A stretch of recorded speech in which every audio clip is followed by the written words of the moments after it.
Welcome to episode 1 of Spin Me Back Down the Years. This is Aaron Ward. Along with JETHRO Tull Group founding members Pat Kent and Charles Kenny, we have decided to launch this series as a way to continue to share the wealth of material we have acquired and amassed during the creation of the biggest book ever on JETHRO Tull, Spin Me Back Down the Years. I will be narrating this first episode, and we will get Pat and Charles in the future as soon as possible, so bear with us as we iron things out, and let's spin back down the years together.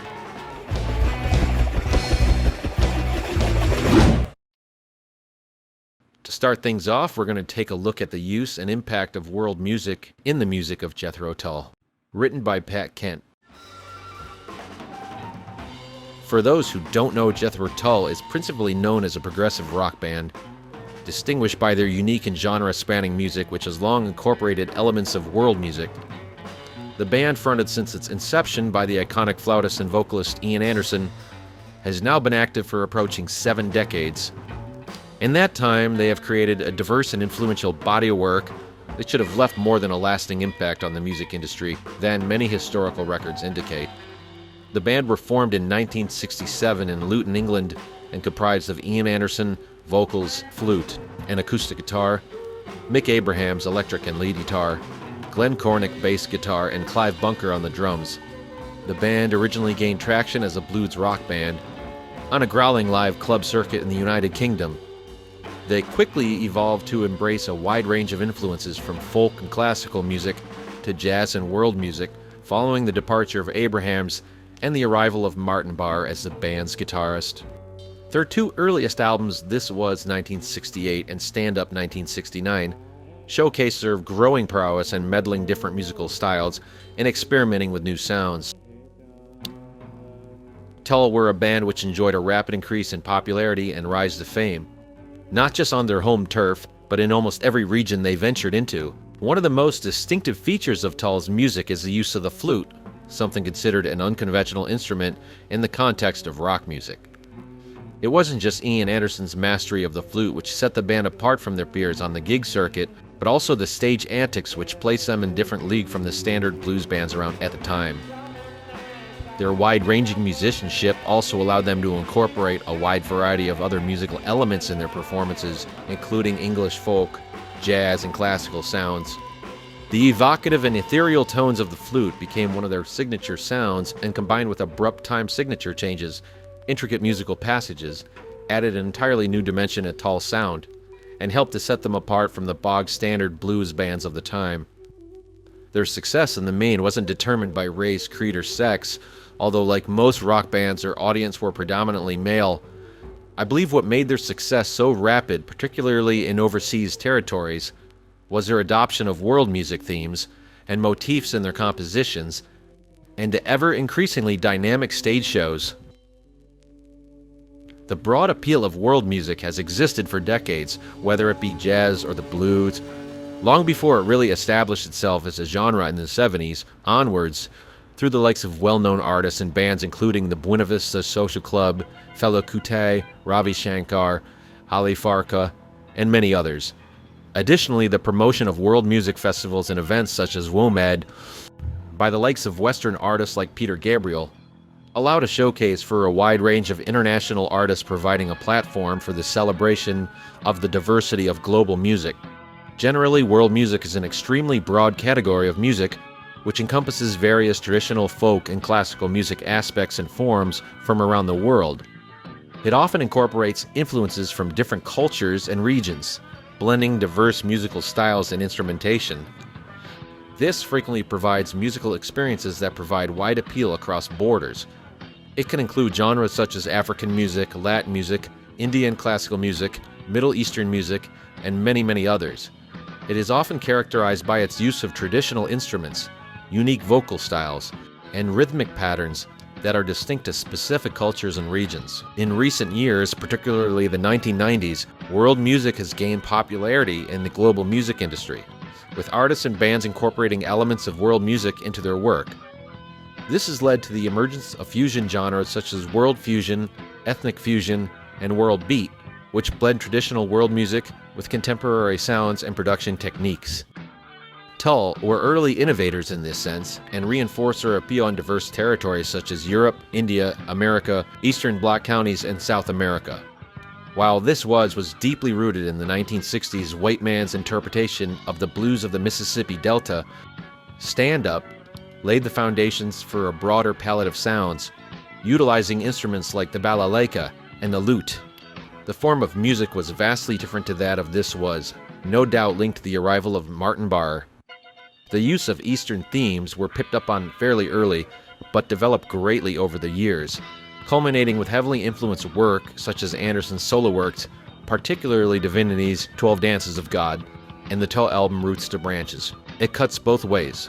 While world music is rightfully celebrated for its ability to promote cultural diversity, understanding, and appreciation for different musical traditions and folklore from around the world, it was also a component in helping Tull's work become accepted across many geographical areas by tapping into the sounds of a variety of locations. Probably the earliest influence recognized were the obvious Celtic impressions heard in the folk trilogy of songs from Wood, Heavy Horses, and Stormwatch. Returning for more folk-inspired songs on Broadsword and Beast, more recently Anderson has dipped into Nordic traditions and themes with rock flaut. Anderson clearly continues to latch onto this vibrant and evolving genre of music, tapping into a rich tapestry of musical expressions from varied cultures and communities. By Pat Kent. Write down your most popular answer to this thick blank. May we see the $250 response? Thick as a brick. What is that? I Never heard that. It's a rock song. Really? You say that, man. No. Next up, Charlie's going to break down the history of one of Tull's first and only charting singles. Released in 1969, let's hear about Living in the Past.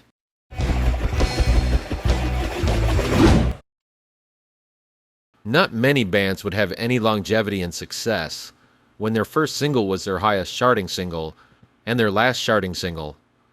That was the case with Jethro Tull, and it certainly plays into the enigma that is Tull. Living in the Past was a song written by Ian Anderson at the request of then band manager Kerry Ellis. Tull was gaining a lot of airtime and success in the UK, so Ellis asked Ian if he could write a hit single.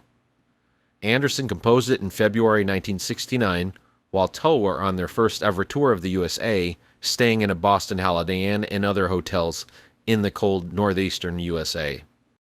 Exotic and colorful, as one review titled the write-up of the single, also stating that the Afro-Cuban influences are very pronounced and highlighted by the generous use of flute and maracas. The band, consisting of Ian Anderson, Clive Bunker, Glenn Cornick, and the new member Martin Barre, went on March 3rd to Van Tone's studio in West Orange, New Jersey, to record it. Of note, the orchestration was done by Lou Tilby. Had they been in the UK, undoubtedly Deep Homer would have written that. Released on April 25, 1969, it climbed the charts until it peaked at number 3 in the UK. As an island record, Edwards stated while promoting the release, "JETHRO are back," not wishing to disappoint anyone who said America would change them.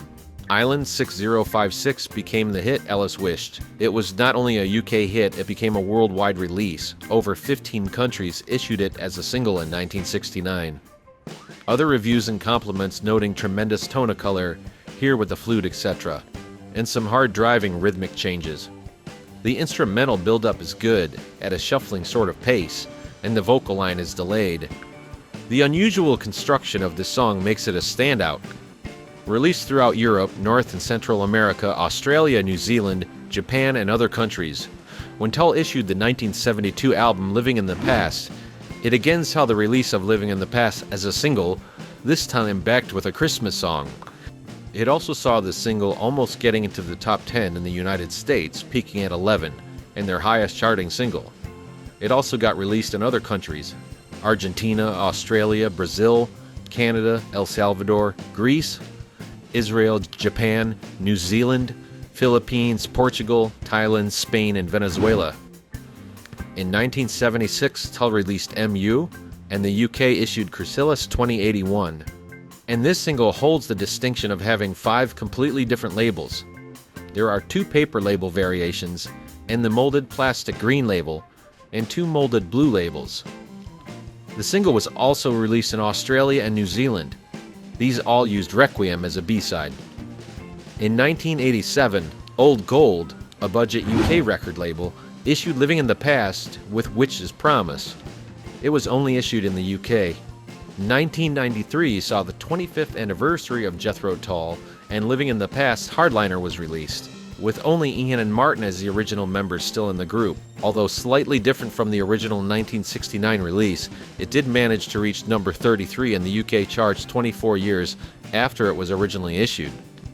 The last issue of Living in the Past as a vinyl single was a record store EP. The 2013 release had Living in the Past, Witch's Promise on the A-side, and the 2013 Stephen Wilson remixes Teacher and Life's a Long Song.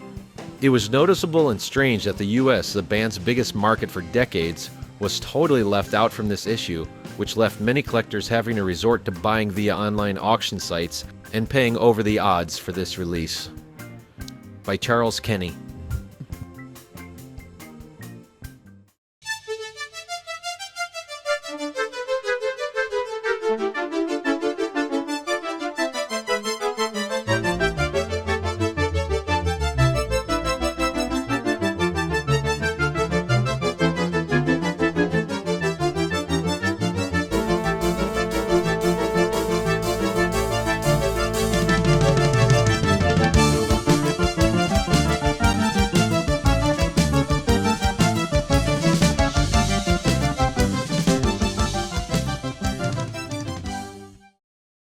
Various bits of pieces coming on stage with the flat caps and the brown jackets.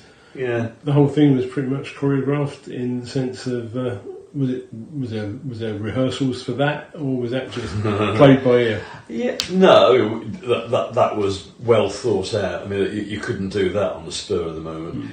But when did we start doing that in rehearsals for the tour? I can't remember whether it became part of the tour or from the beginning we planned to do these little scenarios within the show. I think probably we planned it in the rehearsal stage. I think we just it was a period in rock music where everybody was taking themselves too seriously, and we as a band just found it ludicrous that people would sort of stomp on stage and sort of tight velvet pants and the rest. It was all so pompous and stupid.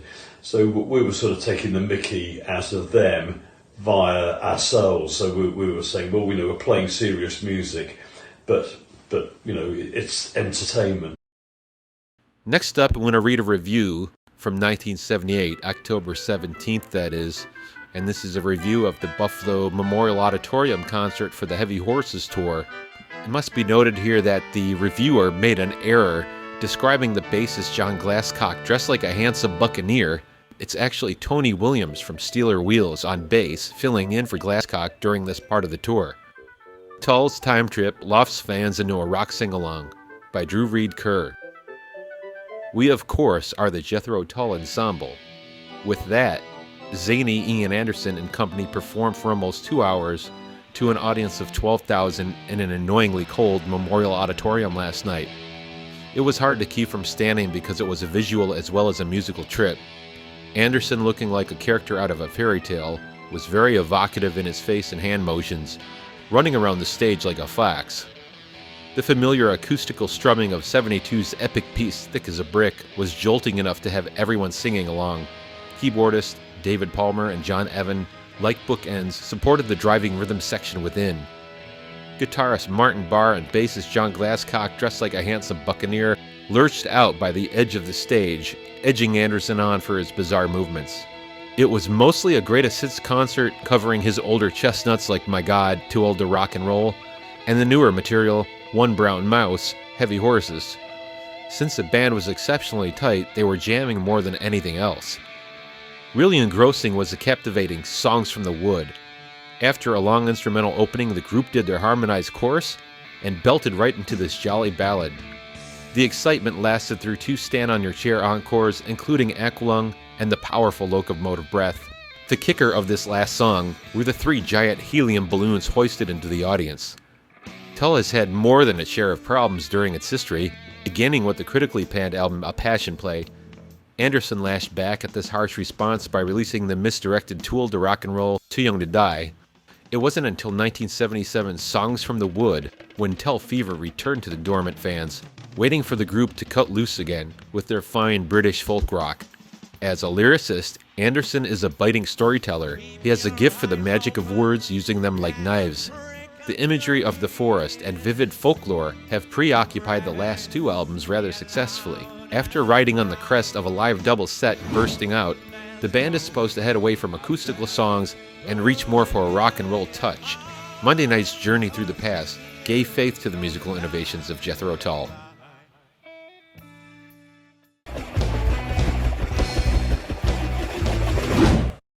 That's going to wrap it up for this first episode of Spin Me Back Down the Years. This is still very experimental, so we thank you for watching. Until next time, we're going to leave you with this clip of Dee Palmer's opening piano intro to War Child. This is some unseen footage that I shot in 2019 in Kent, Ohio. Until next time, enjoy.